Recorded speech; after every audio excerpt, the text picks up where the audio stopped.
Welcome back to the Nothing to Something podcast with me, your host, Mark McLaren. This is the podcast that was created to give you guys an insight into the lives and the minds of high performers from every walk of life. Please like, share, and most importantly, subscribe to ensure you receive all the future content and to ensure that we continue to produce it. Now, this week's guest is bringing a wealth of knowledge in areas which most of us can benefit from. If you're somebody who's ever thought enough is enough, I want to transform the way I look and feel, then this is for you. Please welcome to the podcast, transformation specialist, Irtaza Farooq.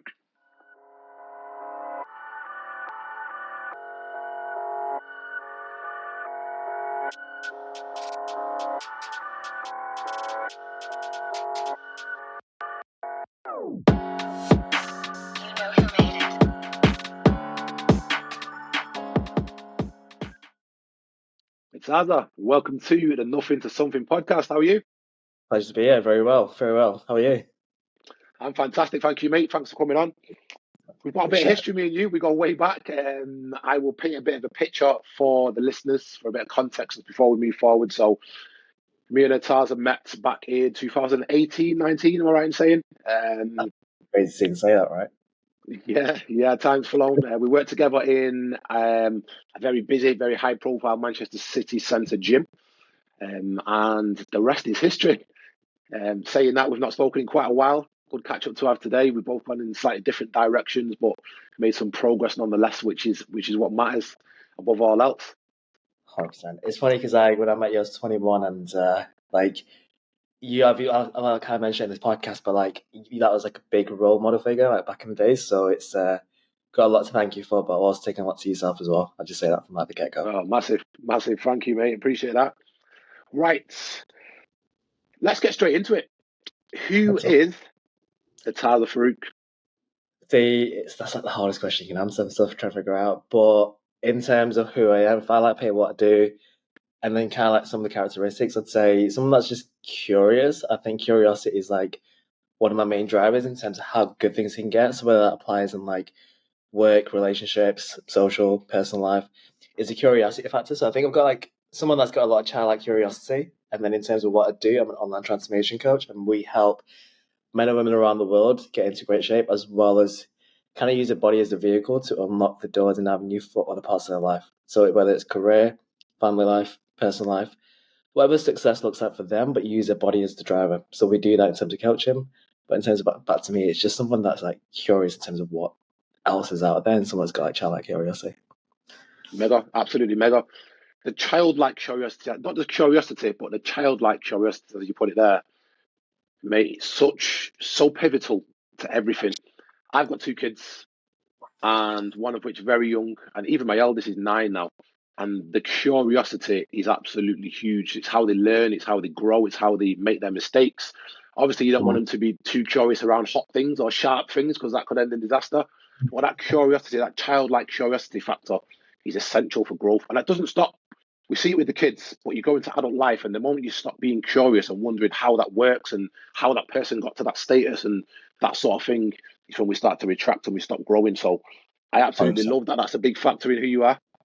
It's because like when you kind of look at it, like when you grow up, you have and you accumulate some limiting beliefs, and like I'm always trying to like identify what it is so I can break it out. So I'm always trying to do things that goes against what I believe to be true.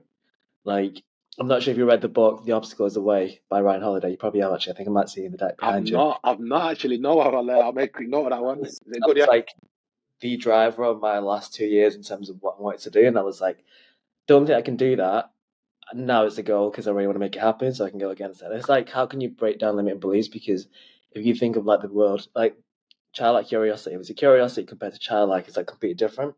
Childlike is curiosity without limit beliefs, and that's something that I'm always trying to like pick out. And there's always new and newer ones, right? But I'm almost like, there's a limiting belief. I can't do this or this can't work. Let's back yourself and make it happen.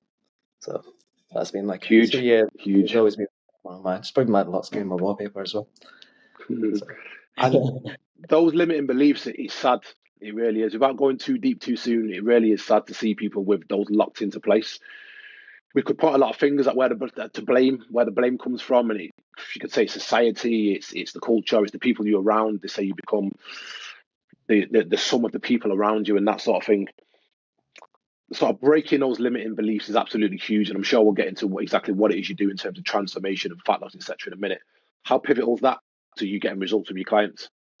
I think a lot of it is like I always find that the body always stays behind the mind, and like if you think on the surface level, like to get in really, really great shape, it's like training, nutrition, a lot of walking, a lot of sleep. Like that's the basics, and that everything else you can dress it up. But it's in that sense, it's like you can really like tell how far someone's gonna get just by where the mind is at. And like the first 30 days of our coaching program, like the conversation we have is not just about training and nutrition; it's like a higher level thinking because I always find like so your body's always gonna stay behind your mind; it's never gonna surpass it. So like if you find you're moving your mind forward and you're like person developing, you end up finding like this physical like growth that comes with it. So I think it's probably number one as opposed to like the things you need to do in terms of calories, training, etc. I think if someone hasn't worked on their mind enough, that's going to obviously get to a place where it's going to be the limiting factor rather than what workouts they do, what diet they do. So I think that's probably number one right away. Nice. Nice. No, I love that. I love that. And I love that synergy between the two. I think there's a massive synergy between the two. And we'll get into that as we get into exactly what it is you do in a minute. So before we get into the coaching aspects, I touched on a little bit before the fact that we worked together in a gym a number of years ago now. I was the gym manager at the time. You were coaching clients, amongst other things. I know you were juggling a few different things and spinning a few plates. Just talk us through your journey to date. So it's not always been just transformation. It's not always been the fitness industry, the leisure industry. It's not always been coaching people, has it? So I actually worked and studied maths in university. So I worked in finance from like an early upbringing. And where everything started was I've always been like in that growing up, I was overweight. You can't really tell I was overweight until you like take your top off. You know, the type of guy where it's like, oh, you look great, and then you're like, actually, you should see what's down there. In that sense, I've always been that guy, and like a lack of confidence. The training has always been there for me, and it only started to stem when I came to university, and actually that really slowly started to pull me into the industry. Year one university, I was like, there's types of tribes. There's like social partying, enjoy university, and tribe two was like training. I found, and I was somewhat in both, but then over time I gravitated more towards training and development. So I think that was like I found eventually I started getting myself around people that were more into fitness. A lot of conversation around fitness. I was like pretty much obsessed with fitness overall, and back that was where we started. And then it wasn't until year three, I went to China, and that was my first time abroad, and it was for a year. And when I went to China, that was at the time where I had 12 months literally alone trying to figure my thing out. I was studying about there as well, so studying maths and economics back then. But that was the first year where I really had like a lot of time in solitude and I really had time to think. And there'd be parts where I was like, I want to do this, I want to do that.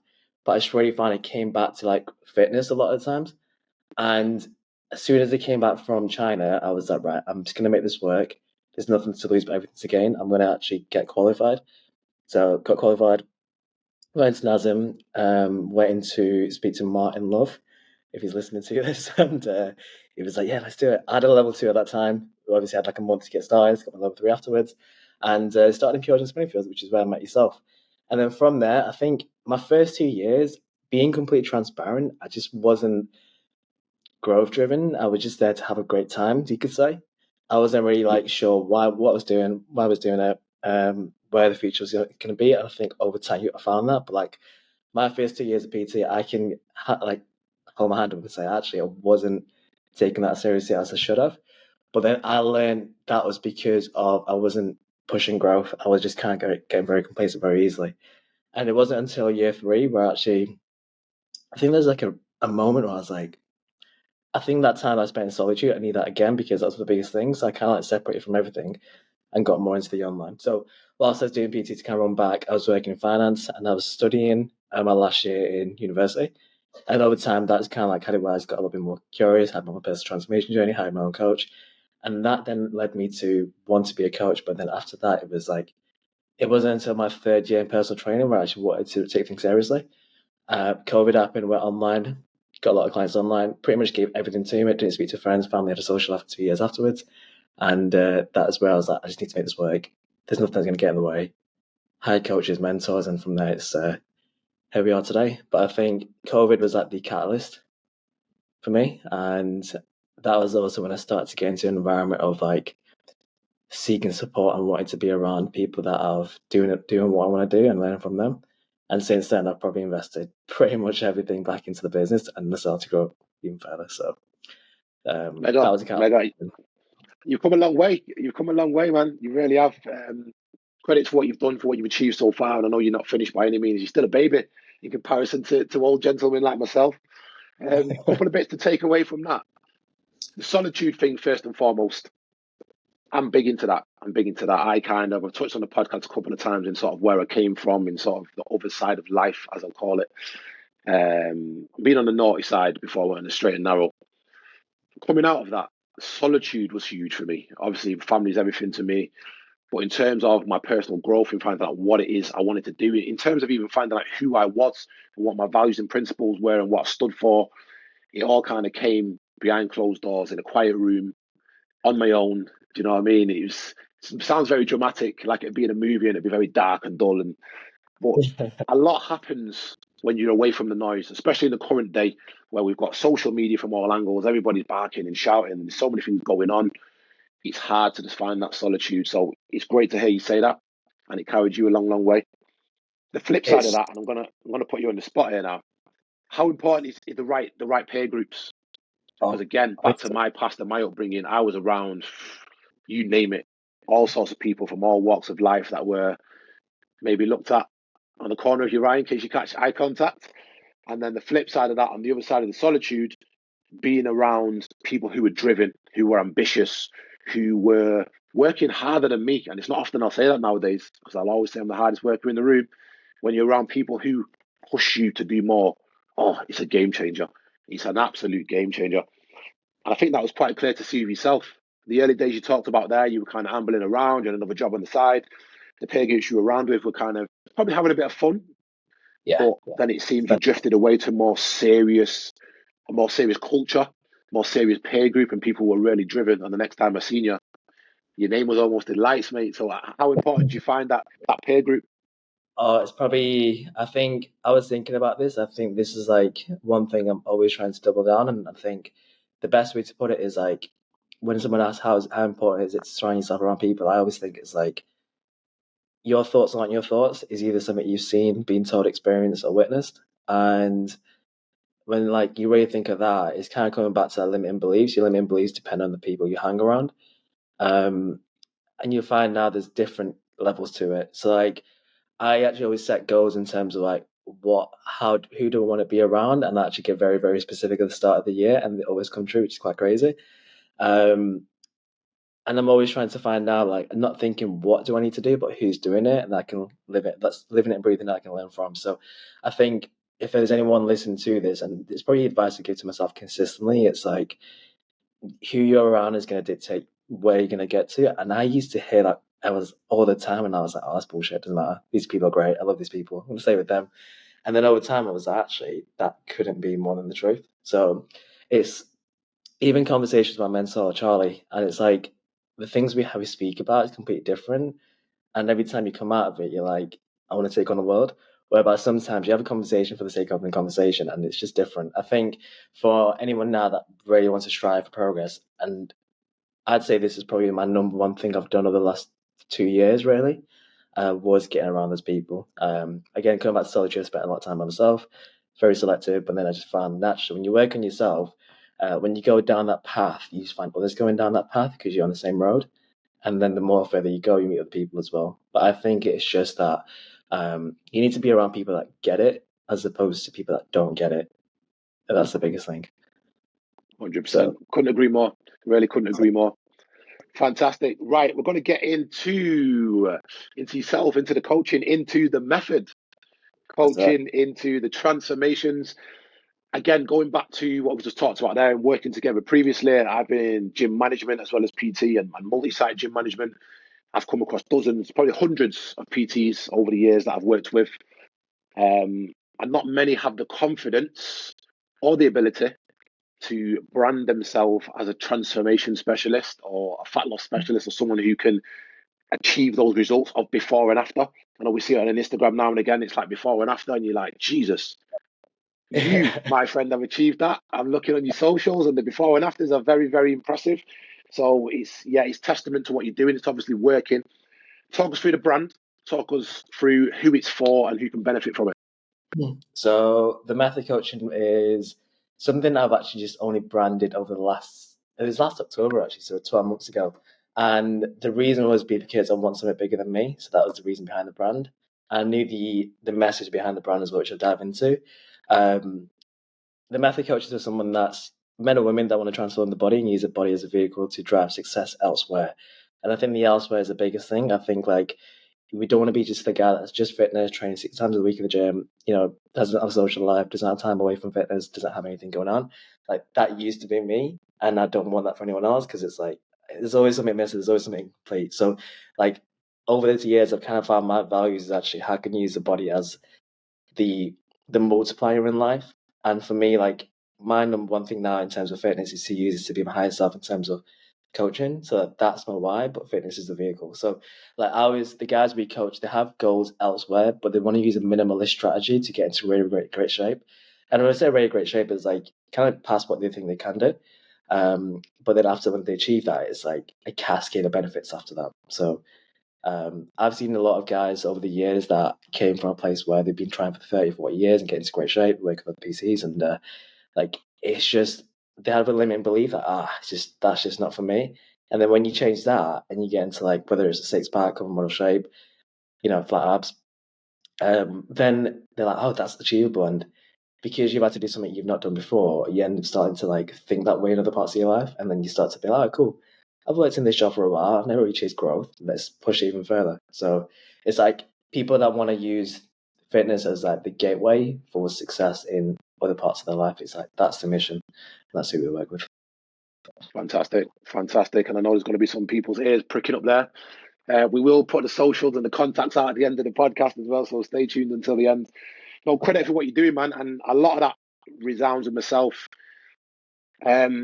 Sort of seeing the clients, seeing the larger demographic, we're seeing especially commercial gyms and professional people who want to get in shape and find that balance between fitness, healthy body, healthy mind, and also professional life.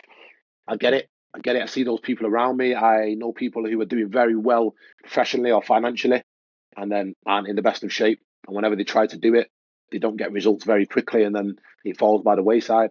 Interesting to see there that you said a bit of a minimalist approach as well. Yeah. To a lot of people, there'll still be some hard work involved in that, just a disclaimer there.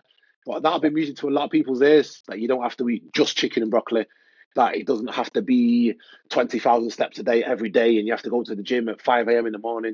It can be tailored to your own approach and what you're trying to achieve. So, mate, that's been. Where did it all start? Where did the idea come from that? How do you get from going from a commercial PT into transformation specialist?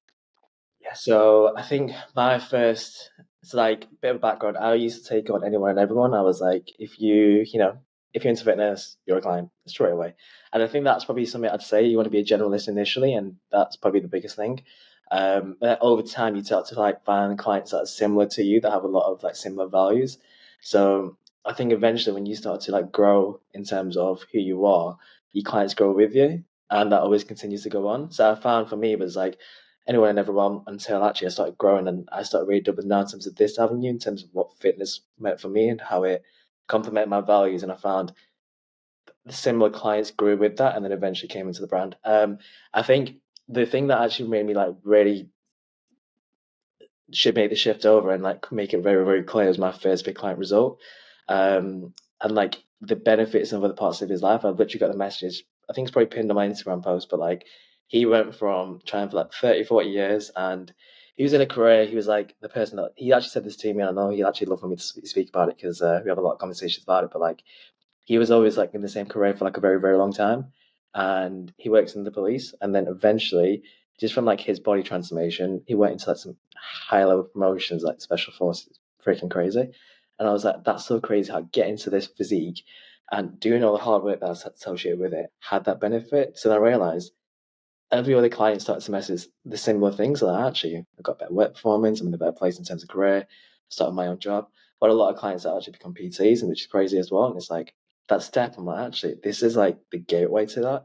So it actually made it very, very clear. As soon as I got the few results and started to have like a bit more into that, that was it. And then I think for me, it was just like, I've always held development as my number one thing, like training and like physique and mindset means a lot to me. And I found once I grew and I realized on myself, I just found other people that were just very, very similar to my values. And I was like, this is exactly what I want to do. So, Nice, nice, and super rewarding. Absolutely super rewarding. What does the future look like? Where are you trying to take it? What's the plan? so 5 years, 10 years, what's the time frame thinking? Are we thinking even You bigger? tell me. You tell me. It's I'd I be think interesting for me to see how fast we're going to scale.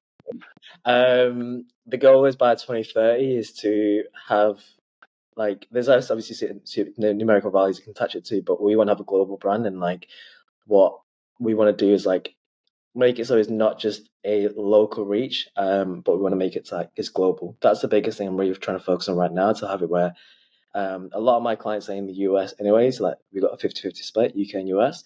I don't have that one. I want to have that even bigger.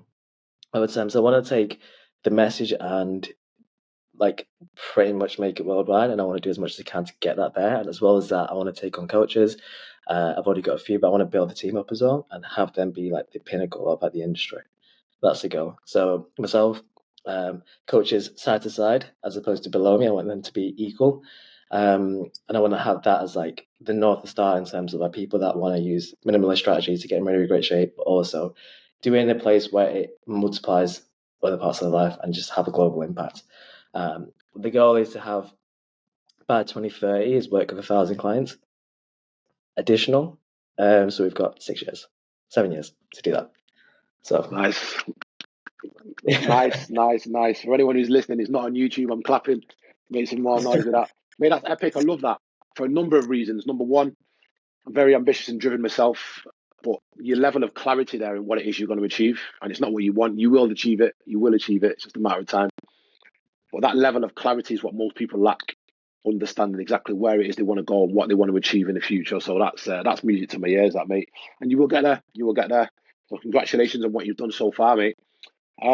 Sort of, we'll delve into a few of the nuances within the industry, and I'm sure what you're using in your current method coaching at the moment. So the people who are listening here can take some stuff away, because you're a transformation specialist, you're a fat loss specialist, all of the above, and most people who are probably listening to this, and most people who go to the gym, the more generalized demographic of commercial gyms, probably still struggle a little bit with doing the basics, because not lack of information.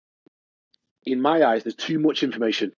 You don't know who to yeah, trust. There's too many people out there. You type into Google or go on social media and put in fat loss or personal trainer, and you get all sorts of weird and wonderful, and people doing bench presses upside down with a roller on the shoulder. And oh, mate, the world's gone mad. The world's gone absolutely mad.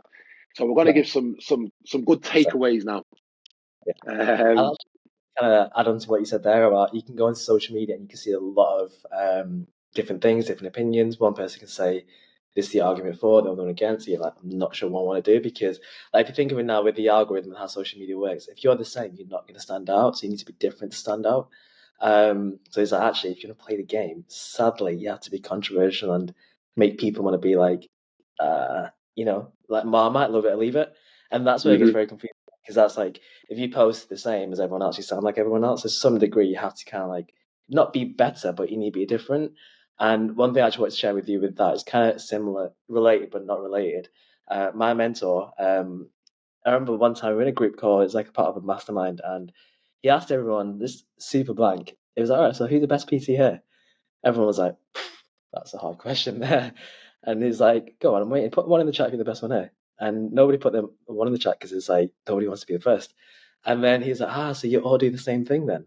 And he was having a laugh, and it goes somewhere. It's like the best lesson I've learned. And he's like, all right, cool. Put one in the chat if you put squats in your program. Put a one.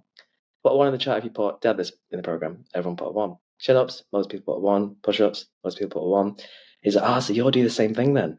And then everyone's like, oh shit. And then he was like, see, the point I'm trying to get is easier to be different than it is to be better. So you don't need to be better than anyone else. You need to be different, right? So that's my biggest lesson that I've learned this year is like, you're not trying to be the same. You're trying to be different. But then that ties into the controversy as well at the same time with social media. That's a good Yeah, marketing nice. tip. Nice. No, I like that. I like that for sure. For sure. We'll get into the coaching and mentoring stuff in a second because I'm very aware that you're talking about your coach. I have a Highly. coach. I have a performance coach. Some of the highest performers I've known, a lot of the people who are on the podcast who are smashing it, whether physically, mentally, financially, professionally, all have coaches. Whereas people sort of frown upon coaches, probably at not a lower level. I'm not saying anybody's better than anybody else, but the fact that successful, high performing people have coaches is a bit of a, it's more than a coincidence, let's put it that way. 100%. Before we get into that, we will jump into some takeaways. So, run us through some fundamentals for fat loss. So, people are out here, they've looked online, they've done the Atkins, and they've done no carb diet, and there's all sorts of madness going on. What's some fundamentals for fat loss? First was going to understand the nutrition pyramid. And most people think calories comes first. I disagree. I think lifestyle consistency comes first. So if you look at the pyramid in terms of fundamentals, the first thing is to understand the pyramid. So consistency and lifestyle first. How can you get to a good baseline? So it's that if you get to a good baseline, even on your worst days, you don't fall below that. So I think understanding how to maintain is the first thing you want to do in terms of like knowing fat loss, which is the first step. From there, it's going to be like calories. And this, I think, to some degree, people can make it hard by focusing on the wrong things. But at the forefront now, if you're in a calorie deficit, you're going to lose weight and energy is going to be lost from somewhere and it's going to have to be the stored energy, right? So that's the second thing that goes into that. And then I think the biggest thing I'd say for anyone now, and I've learned this over the years, is like when it comes to training, it's going to be a case of if you can train as if you're trying to build muscle, then you're going to burn the most body fat. Because I've found now, like a lot of people go towards cardio, hits, classes, things to burn calories, but they don't understand how the body works and they don't understand if you train to build muscle, actually what's going to happen is you're going to use your diet to lose body fat and train to build muscle at the same time. So you're in that place where you can get the benefits of both if you get stronger over time. So then if I bring it back to that, it's going to be lifestyle consistency. That's number one. Calories and macros. Then you're going to focus on your training to get stronger. And that's like the three basics. The fourth one, if I had to add a fourth one, is like identity shift. I always think not what do I want to do, but who do I need to become? That was my biggest turning point. I was spending 7, 8 years training before. I didn't see any results. But as far I suddenly started to see like who I wanted to become because I had a mentor for the first time, I was like, that's exactly who I want to be. So, and it's funny actually when I said that is actually I remember you were probably the first person I really looked up to. Because I remember I used to be in like 5 a.m. training, and then you have to go to the gym, you had a family, you had the balance, which I was like, I really look up to that. So I think that was like, I want to be like that, and like, I want to get that gravitational pull because when you become that person, you have a gravitational pull with the results that you get. And that was the fourth thing. I know you asked for three, but I'll give a four. And I mean that. Oh, So I love it's, that. I love that. Some great points there as well. And thank you. I'm flattered, by the way. Um, it's at something least I've really somebody's got. listened to something I've said at some point in life. I can Um, rest easy now. Some fundamentals there, some absolute fundamentals, mate. Yeah, it's very interesting in my view to see, obviously with industry experience as well, that you put the lifestyle thing at the top. We know the calories are obviously a big factor, calories and macros, calories in versus calories out being in the calorie deficit, but the lifestyle being at the top, love that, love that. yeah, I say that often, not just in relation to fitness and well-being, but you have to become the person rather than just achieve the goal. You have to yeah. become the sort of person who achieves the goal in essence. Um, with those that you just give there, mate, would you advise to your average person who's right, I've had enough, I'm going to lose weight, I'm going to get in shape? Do you advise calorie tracking? Um, See, over the years, I worked with like I think we worked with 300 people over the last 2 years, and the thing I've realized was like most I kind of get to know someone just by looking at them, what their schedule is going to be. So, and then I think people go into calorie tracking before they know what their schedule needs to be like. So, I think before we even jump into that, they need to know what a perfect day in their life in terms of food looks, what the life looks like before they even focus on the numbers. A lot of our guys don't calorie track until the last 10 weeks, really. The dietings are like the first 6 months, they may not even track at all. They don't need to. They can get really, really great results. Then after that, it's like cool to get from a good place to a far better place. Let's really look at the specifics because then we can turn Mm-hmm. the dial up very, very specific with that. But I think for like the average person now, if you're just starting, things such as like meal timing, meal frequency, schedule optimization, and then using things that's going to save you time in terms of meal prep. Is like the one thing that I do is like with our guys, the first meal, the last meal is like 3-minute meals, like 4 ingredient meals. Super easy, it tastes really good. That's kind of like a bread and butter because we really focus on minimalism. Then lunch and dinner, this is a very good tip for a lot of people. It's like tonight's dinner, make that tomorrow's lunch and automate that for years and years, like time to come. So if you have stir fry tonight, you have stir fry for lunch tomorrow, and then you're gonna cook once a day. Like if you really look at that, that's a very basic thing. So breakfast and lunch, breakfast and the closing meal, the last meal, I try to like make that very, very simple. Then lunch and dinner, you just automate. That's the best thing I could say to someone before they even get to calorie tracking. Then from there, if you're going to get to from a good place to a far better place, then you can obviously get more specific and get into calorie tracking. Nice. Love the efficiency with that there. What are some of the worst things we can do? So what do we not want to be doing fundamentally? I'll speak this from personal experience and like speaking about clients that have made mistakes as well, is being stuck in one phase forever, not understanding what the future looks like in terms of like their physique. So like a few principles I like to say is like if you're stuck in dieting year round, it's not working, you need to do something else. So like what we like to do with our guys is like 8 months of the year they're not dieting. 4 months of the year is very specific dieting because diet consistency is actually easier when you're not spending your entire life dieting, but you're just like short, sharp, shot in the arm. Let's go through this phase. Mm-hmm. 4 months is just a number. It can be longer, can be shorter. But I think the first thing I say you don't want to do is stay in one phase forever, whereas you're always building muscle, you're always dieting. Your body needs to change in different ways and be pushed and pulled to get the results they're after. So you want to map out 12 months, what that looks like, and then stick to your guns with what you say you're going to do. Nice, good stuff. We'll do some myth busting while we're here as well. What are some of the common myths? Because we've obviously been in the industry a long time between us, and we do hear some crazy stuff. Are you going to get fat if you eat after 9 o'clock at night or whatever the curfew is? 100%. Yeah, is that it? You're going to pile the pounds on. You're going to wake up a different person. Like, it's like I always like this is probably the best thing I could say, and I find this works extremely well. Most diets fail because of the hours between 6 to 9 p.m. That someone gets home, they're stressed, they haven't prepared the dinner, they raid the cupboards, and they just emotionally eat because of a stressful day. So I actually like to do it as like you've got a lot of carbs in the evening, especially pre-bed. Like you may have like some carbs and protein pre-bed, like an hour and a half, 2 hours before to digest it for better sleep. So in terms of like if you are going to get fat if you eat after a certain time or if you eat after 9 p.m., I actually like to recommend to all of our guys having like a closing meal because this helps consistency. It helps to remove that binge, which a lot of guys tend to do. They hit the fuck it button in the evening, they're like, okay, tomorrow. And sorry about the noise. Just cancelled the events. And I think that's going to be the main thing. So in terms of that post, it matters what you do over 24 hours. It doesn't matter what time of protein you get. How many, it doesn't matter what your protein timing is, your meal timing is. It just matters that what happens in 24 hours. But from a consistency factor, for most people, they can do very, very well with carbs pre-bed, especially to remove any aftermath in terms of stressful eating. I would recommend that to most people. Yeah, no, that's very nice. I know a lot of people will relate to that, myself included. It's easy to just, especially when you've got the kids and you start to sit down in the evening and you put a movie on and you start eating the kids' scraps and there's an ice cream. Yeah, I'm with you. So that's a good approach. No, fantastic there, mate. Right, so moving away from some of the industry secrets there, as I know that people can take and run with, and a little bit more into you. So we'll go a little bit deep before we get into the fun to close things out. So what's your why? You probably remember this from back in the day when we worked together all them years ago. All them years ago, I was driven by why. Simon Sinek, the book, Start With Why. I'm a huge person on why because you alluded to the fact there that for years now I've been getting up at 5 a.m. training every single morning. For a prolonged period now, I've trained 7 days a week because I know I need to get it in and it gets me right, my head right. And I wouldn't be able to do all of that without having a why, a reason why. Especially now, we're in Manchester, it's October, it's cold and dark in the morning, mate. If I didn't have a why, that warm bed would outweigh 100%. me getting up and getting to the gym at 5 a.m. So what's your why?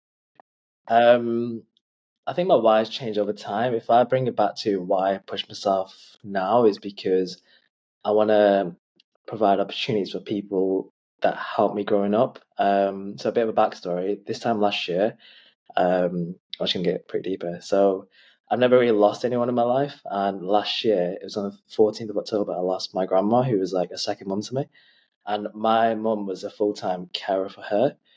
So my mum had jobs, but she was like pretty much always supporting the family. And then last year, as soon as my grandma passed away, obviously she didn't get the benefits of like the payments and everything like that. So then that was like the best thing that I ever did was actually to like, as she was like, oh, I need to go back to work, super stressed. She's lost like her mom and everything like that. And it was like the best thing I did then was actually be like, no, you have to go back to work. Let's pay your salary and you're taken care of. And now she doesn't have to work. Amazing. It's the best thing I ever did. And I was like, that was one of my goals to do before I was 14. I did it when I was 24. It was like the best thing that happened. And being able to like, help other people now, because my needs are met. I'm a very basic person. If you give me a coffee, let me like shorts while I'm working, and like a nice living condition, like a super basic apartment or like a place, that's me done forever. Like it's so crazy.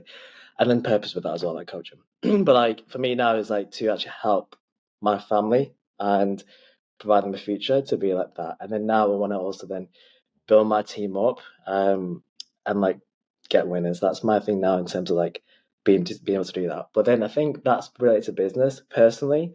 This gets to be really, really helpful for listeners to know because this is like a really big breakthrough moment for me. There's 5 human drivers that motivates anyone. So anyone that's lost is going to come back to these 5. There's passion, there's curiosity, there's autonomy, there's mastery and purpose.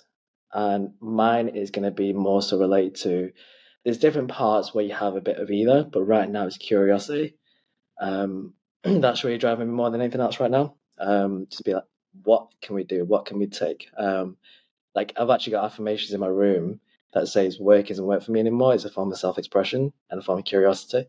And that's my drive for business more than anything else. Love that. Love that.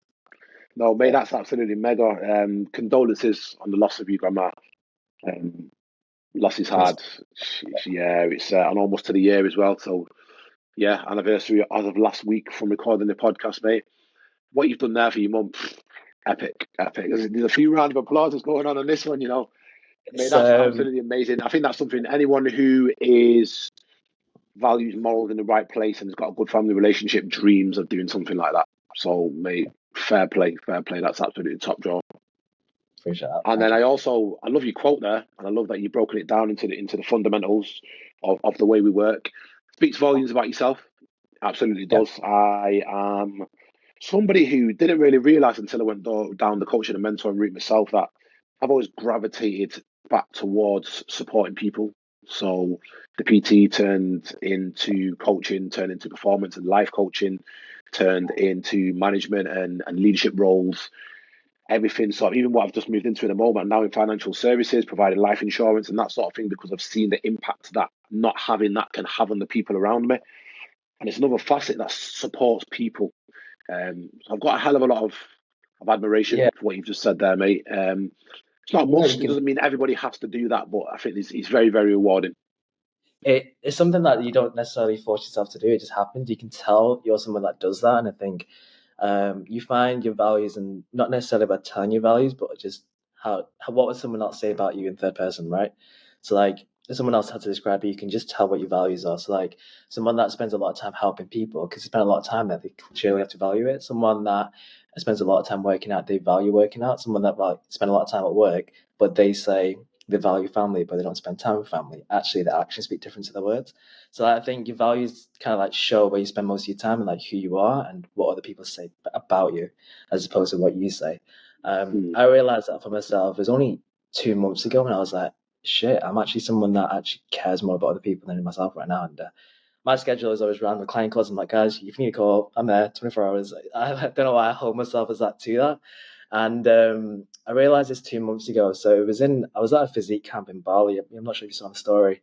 And there was a part. It's basically like 7 days with really, really incredible coaches.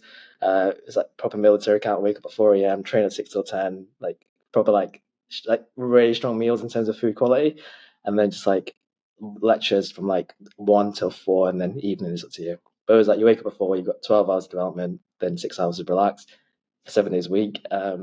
There's a part now where there's a lady that came in there, and in the evenings we went for meals out, and she was older than everyone else, and she kind of didn't know anyone else as well. I didn't know anyone else, but I just connected with everyone, but because they were my age. And she was like, I think she's in her 50s, and there's a part now in the evening. I think it was the second evening, everyone's part of the table. There's like table here, four, table there, four, table there, four, table there, four. And I just looked back and I was like, she's sitting by herself. And I just said to everyone, guys, I'm just gonna go sit there. And I just sat there and started, proper nice conversation. Just sat there because I don't like people feeling isolation. I want to help people out when they ever feel like that, because I felt like that previously. I was like, nobody gets it. I feel alone. And I didn't even have to think twice. I was like, I'm just going to sit there and just kind of just casual. And then later on, someone was like, oh, that's a very good thing you did there. I was like, what do you mean? It's like, I didn't have to think twice about it. And I just sat there. She was like by alone. She was like, oh, thanks for coming there. I was like, oh, no, it's cool. Just want to speak. And it's just like everyone was just there doing their own thing, having a great time, and just went there to chill. And I was like, actually, I don't like people feeling by themselves, and I don't like people feeling like there's no help. That was me. Yeah, naturally gravitate towards it. Kudos, man. 100%. Right, before we move on, let's go back to this coaching and mentoring thing we touched on briefly. So, high performers within any given field, yourself, myself, other previous guests, we look out into the wider horizon and people are absolutely smashing life. There is a common theme a lot of the time here in that these people have some sort of mentor, whether it's physical, whether it's mental, performance coaching. As I said, I've got a performance and success coach. Why is that? What's your take? I think my answers change over time, but for me now, it's my biggest turning point was having someone believe in me for the first time, and I genuinely seen that. I literally remember having a call like 3 years ago. My first mentor that changed everything for me was like, he was like, dude, you're gonna get there. And like, he's like, I've got no doubt you're gonna get there. And for someone to say that and someone to believe in me more than I ever did was like the biggest thing that ever mattered. And it just kind of led the way, because it was like I had limiting beliefs, and then I actually had to have someone challenge them for the first time as opposed to accept them. And I think mentoring, if you really put it into perspective, it's like someone that's been there and done it, and you're going to learn from the mistakes. And then a mentor can also be a coach, where a coach is very curious in terms of how they can make you better, and they get very they challenge you to actually pull out the best. I think it's highly pivotal, because now I think you have to stand on the shoulder of giants to build yourself up, and it's the fastest way to get there. And you're either going to pay with time or invest it into mentor, and I'd rather pay with the investments as opposed to time. And I don't want to get to 30 years from now and be like, I wish I didn't just step over dollar bills to pick up nickels, right? So it's like I say that for someone now, it doesn't matter what you know, it matters who you know, and who you know could be the person that influences you right now. I think mentors is is a superpower, and now you don't have to figure things out, because people are literally there. Their life mission is to help you out, and I think it's the biggest gift we have, massively. For someone Love that's it. had a mentor himself, I think you probably agree with that as well. So 100% aligned, absolutely 100% aligned. And I'm a coach myself. I'm a performance coach myself, and supported people which started within the organisation which I've worked for now for almost 8 years, and then went solo, went outside of work, self-employed in a small business, amongst other things. People say to me, "You're a coach. You've got a coach." Yeah, so somebody's coaching the coaches, and that goes on and on and on. And my coach will have someone he looks up to if he doesn't directly coach him. And again, it's like you just said there, having someone that, number one, believes in you unequivocally, who will ask the right questions. And coaching, by definition, is someone who will ask the right questions and allow you to find the answers within yourself. Absolutely, it's been priceless for me, and I'm still a work in progress. I don't think I'm anything near my potential, but I'm working towards that month to month with the coach that I've got at the moment. So, anyone out there who's thinking about it, I love get in to. touch. Not necessarily with us; we're open, but with anyone who you think can help you become a better version of yourself. I'd love to actually ask you a question there, and as your podcast, but I'm also probably going to say selfishly, and also for the audience. For you now, what's one thing you're trying to work on for yourself?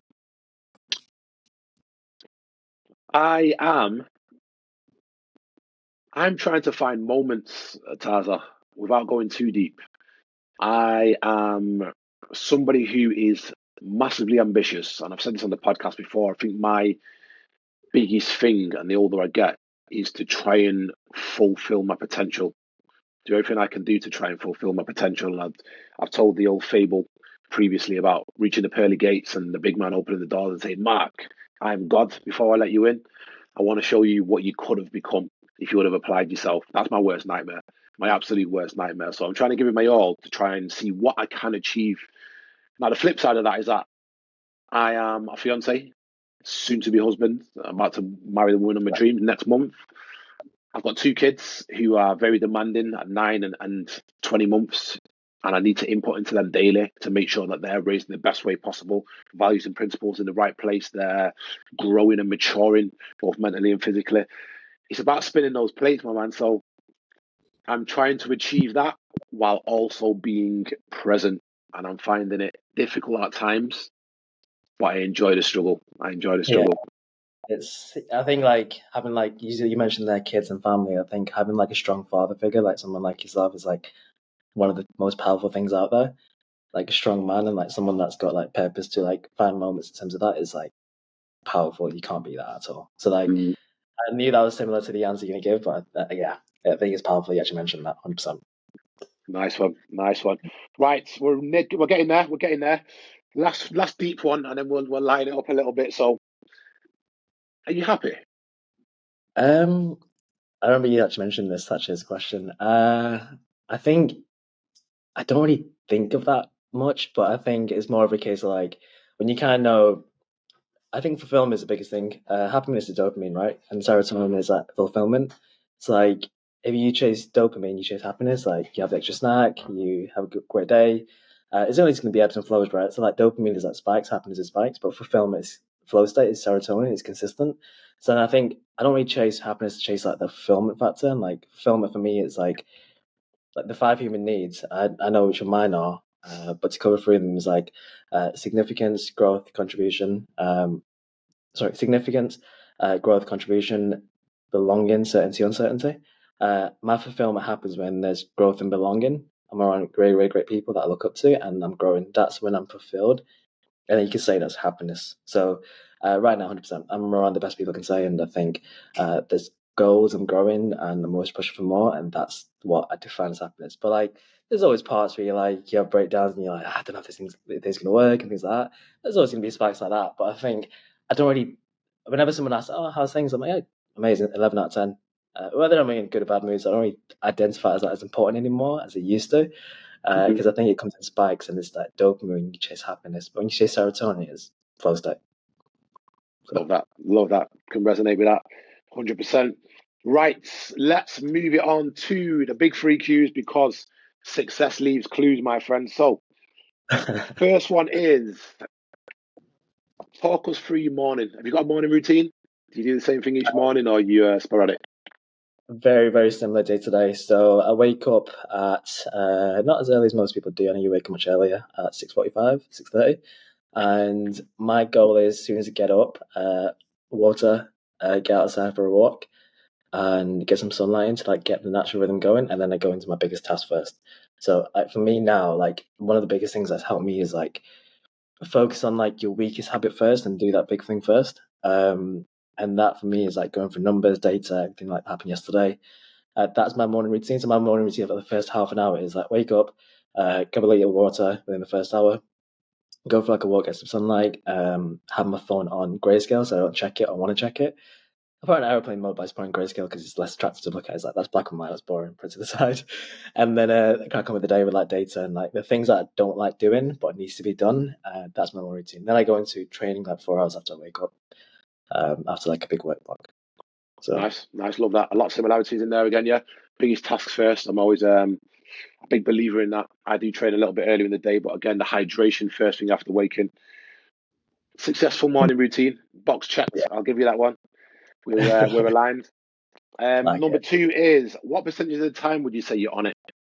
Now, when I ask this question, I mean on it is contributing towards something worthwhile. So if I am, for example, strolling through the park or I'm on the swings at the weekend with my 2 girls and my missus, that is contributing because that's family time, quality time with my family. It doesn't have to be ahead in the numbers, focused or contributing towards something worthwhile. That's a really hard question. Just so I can give the right answer, do you mean like what percentage of your day, your week, are you like more focused on growing? Yeah, And it might be a little bit easy to flip it on its head. What percentage of your time is wasted on there you watching fights on YouTube or you know what I mean? You know, like we get this go. nonsense, don't we, where people are scrolling Instagram for 40 minutes at a time. I've seen it. I used to be it. I'll be completely honest with you. But it's very rare nowadays. I'd say I get distracted quite easily, but I think for me now it's like I really try breaking the task into the start of the day in the evening times. I know for me, mid afternoon, I find it hard to do like high level work. So that's where I'm like actually let myself get distracted. So between 3 to 5:30 p.m., I just know that's not gonna be creative.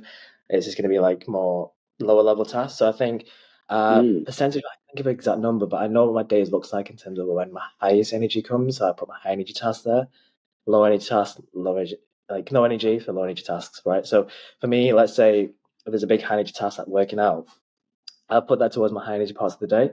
And then I'd kind of look at, right, my energy is low here. I'm not going to push against the tide, feel guilty for not working. So I'd say, like, if I stay awake for, let's say, 17 hours, probably like 4 of those are like not on it. And the rest I try to be intentional with it. How about Nice, yourself? nice. How about yourself? Um, Sort of fluctuates, but is always quite minimal, and it probably plays into what I said a little bit earlier on about trying to strike that balance. I have very little downtime, and some would argue that it could lead to burnout. I'm someone who trains 7 days a week. I'm someone who Mm. works 7 days a week. Saturday and Sunday, I try to do a little less. I only work in the business or work in the financial services or life insurance Saturday mornings up to lunchtime, and then Saturday afternoon, and most of Sundays free. Still trying to strike a balance, but in terms of percentage, I would say 85 to 90% of my waking hours, I'm on it and contributing towards something worthwhile. We do get the distractions in there, but yeah, a Yeah, work in progress. Do you know what I I love think there? that, I love that you allocate it. You understand where your lulls are going to be in the day, and you allocate and say that's all right. If I'm going to procrastinate, that's the time for it. I like that. yeah. It's I think like with the downtime as well, it's like I know for me, if I'm not getting the same task done with the same amount of time I think it should normally take, that's a time of recovery and taking time doing something else. And like one of the best frames of mind, I think, is like rest is like a productive use of time because if you think of it, work means output per unit of time. And if you rest, your output per unit of time goes higher. So actually when you're resting, you're actually being productive. So like it took me a Mm. long time to realize that, and I still go against it. I'm like, that's bullshit. I don't believe it. But it really comes back to it. Like that's actually really, really true. Because now I know after usually at 6 or 8 p.m. after Friday, switch off with the missus, doing something different. After 4 p.m. on Saturday, switch off, do something else, be the missus. So those are my 2 times every single week where I allot myself to not working and just block it out. And then usually like a Wednesday evening, I always try to do something novel, like something different. Usually go to a different gym, like do a content day, um, go to a coffee store, things like that. But I think downtime is the biggest thing. I don't think downtime means taking time off. It just means doing something different. Because like, I think if someone said to you, I guess you'll agree, it's like, all right, switch off. Don't think. You start creating problems. You start to think. So like switching off is like it's super super hard. So the best thing to do is switch onto something else. Like rather than working, you're spending time with the family. So when you spend time with the Yeah, family, you're present there. yeah, You stop thinking about work. And when you're working, you work. When you're not working, you don't think about work. I think is like you can get into a place where I don't know who said it, but like don't think about work when you're on the beach and don't think about the beach when you're at work. And it's like if you can be present, just know where that's allotted to. That's like where you actually tend to get the most out of it. Then you can be more on it. 100%. nice, nice. And that's something I'm working towards. Being present. Right, and the last one is name three people, dead or alive, past or present, to sit down to dinner with in an aid to make the rest of your life as successful as possible. I could think of one straight away. So it's actually someone that actually is not actually my mentor that passed away 4 days ago. Wow. That super shattered me, and he's someone that had the biggest impact this year. Even though it's a small amount of time, is that the biggest impact? So that'd be the first one. Like your stories for days, I can literally tell you all the stories you actually mentioned to me. I probably will. Definitely would. That's the first one. It's Kobe Waters. Second one, there was someone. Do you know Gerard Adams? Not sure I do. His podcast is called Passionate Curious, and when I was younger, I used to listen to him and took a lot from him. There's one thing he said to me. It was like, "A man isn't a man unless they look after their family." And he also had like a lot of energy, but he had a lot of drive at the same time. And he was like, he wasn't that person that looked burnt out and tired. He had just so much energy, and that was like, I want to become that, and I want to Hmm. take that from. Um, Third person, I'm actually not sure.